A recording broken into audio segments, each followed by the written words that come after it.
We don't need to keep being reminded. We should know it, embrace it, and be ntidukeneye guhora twibutswa. Tugomba kubimenya, tukabizirikana, kandi tukaba ibihangange turi byo, ari nabyo tugomba kuba byo. Uyu ni nyakubahwa Perezida Paul Kagame, umubyeyi w'igihugu cyacu kandi akaba n'umubyeyi wacu udahwema gushishikariza urubyiruko gukora cyane kugira ngo rwiteze imbere, udahwema kurubwira icyaruteza imbere, kurugira inama no kuba yarufasha kuba rwakiteza imbere. Rero muri aka kanya tugiye kugaruka ku byaduteza imbere, ku byo tugomba kwirinda, ku biturangaza bya buri munsi, ku bituma iterambere ryacu risubira inyuma. Iyi ni Marembo TV ibagezaho ibiganiro byiza kandi bibubaka. Mbere na mbere niba utarakanda subscribe, banza uyikande, ukande like, wandike na comment uduhe igitekerezo, ntiwibagirwe gukora share kuri bagenzi bawe kugira ngo nabe iki kiganiro kibagereho. Perezida Paul Kagame ni umubyeyi ukunda kutugira inama cyane, ukunda guhanura urubyiruko cyane kuko ari rwo mbaraga z'igihugu.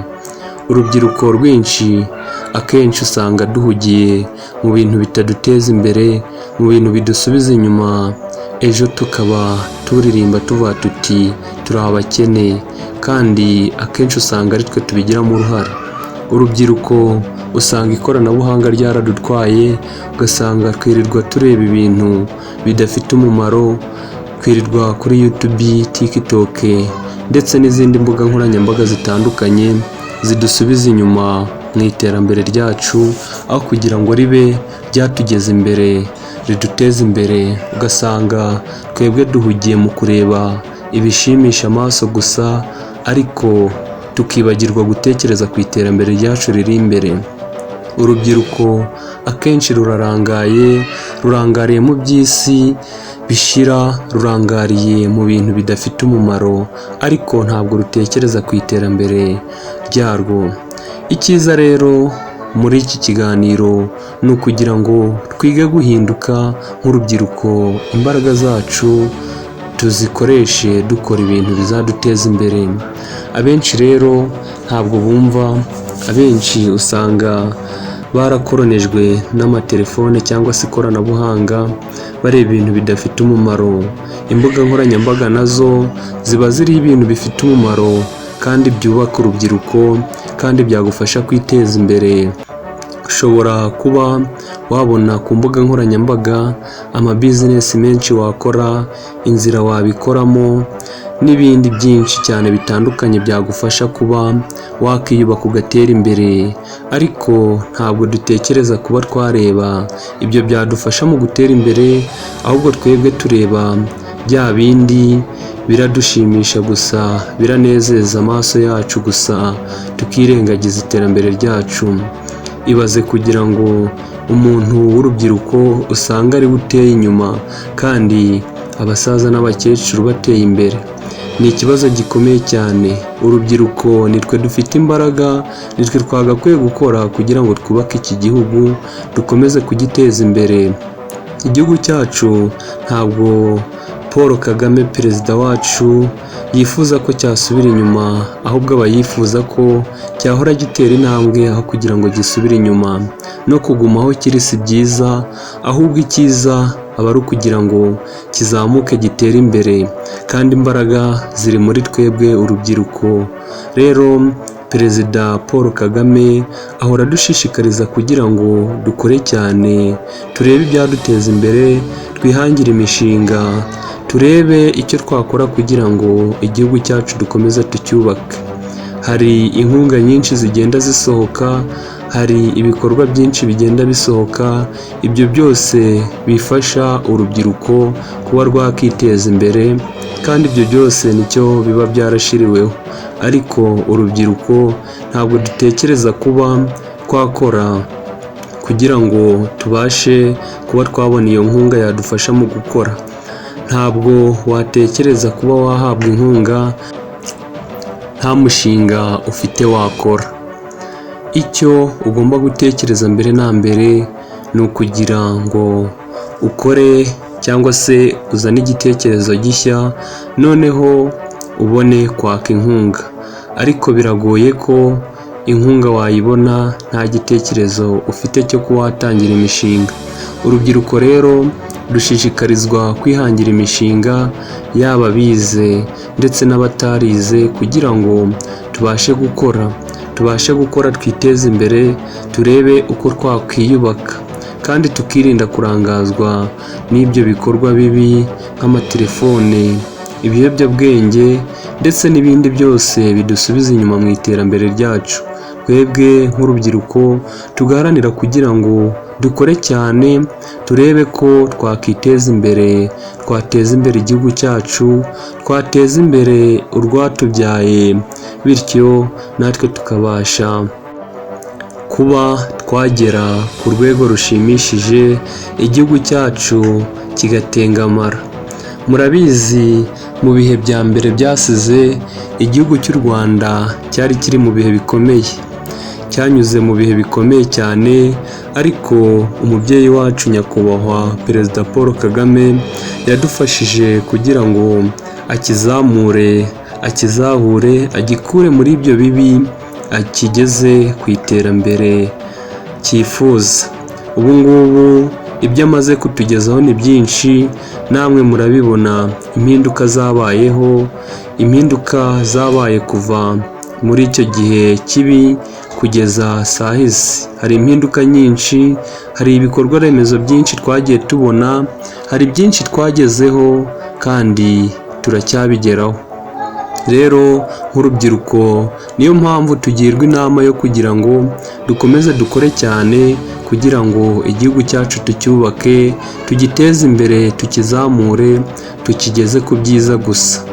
Rero ikibazo ni uko abenshi mu rubyiruko duhugiye mu biturangaza gusa, duhugiye mu matelefone, tuyakoresha mu ikoranabuhanga, tuyakoresha mu bintu bidusubiza inyuma, mu bintu bitaduteza imbere, kandi urubyiruko rwinshi usanga ruhugiye mu biyobyabwenge no mu bindi bintu bidafite umumaro. Ugasanga rero ibyo byose ni ibirusubiza inyuma kandi bishobora kuba byagira n'ingaruka mu iterambere ryarwo. Niyo mpamvu nk'urubyiruko twe dufite imbaraga, ari twe tugomba kuba aba mbere mu iterambere ry'igihugu, ni twe tugomba gukora cyane, ni twe tugomba gukoresha imbaraga nyinshi, ni twe tugomba kwihangira imirimo kugira ngo dukomeze twubake igihugu cyacu cy'u Rwanda. Ntabwo twavuga ko abageze mu zabukuru cyangwa se abamaze gukura aribo bazagiteza imbere, kandi urubyiruko duhari, abandi bo imbaraga ziri gushira. Twebwe tugifite imbaraga rero, ni twebwe tugomba gukura amaboko mu mifuka tugakora, tukareka ibyo byose biturangaza bidusubiza inyuma, bikadutesha umutwe ndetse bikatwangiriza n'ubuzima. Hahandi usanga umuntu yarasaziye imburagihe kubera ibiyobyabwenge, kubera ibintu yirirwamo bidafite umumaro, uburaya, kureba ibidafite umumaro ku ikoranabuhanga, ndetse ugasanga ari gutakaza n'amafaranga menshi cyane kugira ngo akunde yinjire muri ibyo bintu bitazamuteza imbere. Kandi ayo mafaranga ushobora kuba wayatangiza bizinesi nto, ukayibyaza umusaruro, ukabasha kuba wakiteza imbere. Rero nk'urubyiruko twumve ko tugomba gukora, twumve ko ibiturangaza byose tugomba kubisubiza inyuma, ubundi tugakora ibyo leta idushishikariza, kandi natwe twumva ko byaduteza imbere, bigateza imbere n'igihugu. Noneho abanyamahanga nabo bakareba igihugu cy'u Rwanda mu ishusho nziza, bakacyitegereza, bakabona ko ari igihugu gitengamaye mu iterambere, mu mico no mu myifatire, mu bukerarugendo no mu bindi byinshi, mbese mu bikorwa byose bakabona ko ari igihugu giteye imbere, ku buryo kizakurura n'abashoramari benshi, tukabasha gukomeza kucyubaka. Igihugu cy'u Rwanda ni igihugu gito cyane ariko n'ubundi giteye imbere. Niyo mpamvu tutagomba gusubiza iterambere ryacu inyuma, ahubwo tugomba gukora tugakomeza tukaryongera kugira ngo gikomeze gitere imbere, gikomeze cyiyubake, gikomeze kizamure ibikorwa remezo ndetse n'ibindi byose bikurura abanyamahanga bakatuzanira amadovize. Nk'uko indirimbo y'igihugu ibivuga, tubona ko hari ibyo twagezeho byinshi kandi bigaragarira amaso, ariko tukumvamo n'ibindi bidusaba kugira ngo duharanire gukora cyane, dukomeze dutere imbere. Iyo uyumvishe wumvamo byinshi, wumvamo impanuro nyinshi, inama itugira zo kuba twakiteza imbere. Rero nk'urubyiruko ni byiza kumva ibyo nyakubahwa atubwira, ndetse natwe ubwacu tugatekereza ko tugomba kwiyubaka tukiteza imbere, tugakora ibintu biduteza imbere kugira ngo dukomeze twiyubake. Ndabashimiye mwe mwese twabanye muri iki kiganiro kuva kigitangira kugeza muri aka kanya.